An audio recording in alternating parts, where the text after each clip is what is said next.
Kembali saya Priscilla menjumpai saudara di hari ini. Topik renungan hari ini dipilih di antara yang dipanggil, Matius 22 ayat 14. Sebab banyak yang dipanggil tetapi sedikit yang dipilih. Nah, saudaraku yang terkasih, ketika saya ke pasar dan membeli jeruk, saya tentu memilih jeruk yang bagus-bagus yang dijual oleh penjualnya untuk saya nikmati di rumah. Saya merenungkan hal ini. Kenapa saya memilih jeruk yang diperdagangkan tersebut? Bukankah si penjual tentu saja sudah memilih saat membeli untuk dijual? Sangat tidak mungkin si penjual saat membeli jeruk yang akan diperdagangkan membeli begitu aja. Pasti memilihnya agar barang dagangannya habis terjual karena jeruk yang dijualnya merupakan jeruk pilihan. Walaupun si penjual sudah memilih, ternyata untuk dikonsumsi pembeli masih perlu berpikir untuk memilih jeruk yang ada untuk dinikmati. Demikian juga gereja Tuhan. Memang Tuhan memilih umatnya di antara orang berdosa agar masuk dalam orang-orang yang dipanggil keluar untuk bergereja. Namun itu belumlah akhir dari sebuah panggilan. Itu masih dalam tahap dipanggil dari dosa untuk mengenal kebenaran bahwa keselamatan hanya ada di dalam nama Yeshua HaMashiach. Namun masih perlu masuk ke tahapan yang berikut, yaitu dipilih. Orang-orang pilihan adalah orang yang diberi karunia untuk mengenal kebenaran bahwa Yeshua itu Yahweh sendiri yang turun ke dunia, di mana Yeshua itu bukan Allah ataupun Allah dalam A yang kecil, melainkan Yahweh sang juru selamat.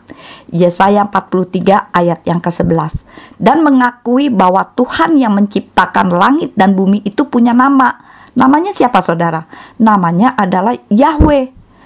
Kita ini adalah orang-orang pilihan di antara orang yang dipanggil keluar dari dosa, karena menerima kasih karunia untuk mengenal nama kudus, yaitu Yahweh.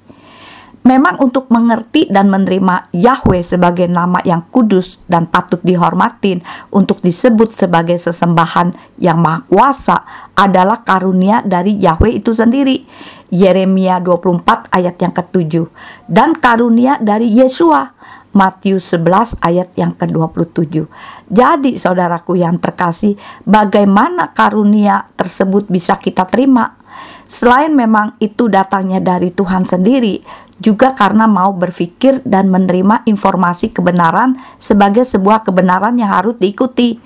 Contohnya, kalau ketika pertama saudara mengenal saya, diberitahu orang bahwa saya itu namanya Rini, dan saudara menerimanya sebagai suatu kebenaran, maka saudara akan memanggil saya dengan nama yang seolah-olah benar, yaitu Rini. Jadi ketika teman lain yang sudah akrab dengan saya memberitahukan kepada saudara bahwa nama saya yang sebetulnya adalah Priscilla, maka saudara berargumentasi berdasarkan pengetahuan saudara bahwa nama saya adalah Rini. Padahal saudara sesungguhnya telah salah memanggil nama saya.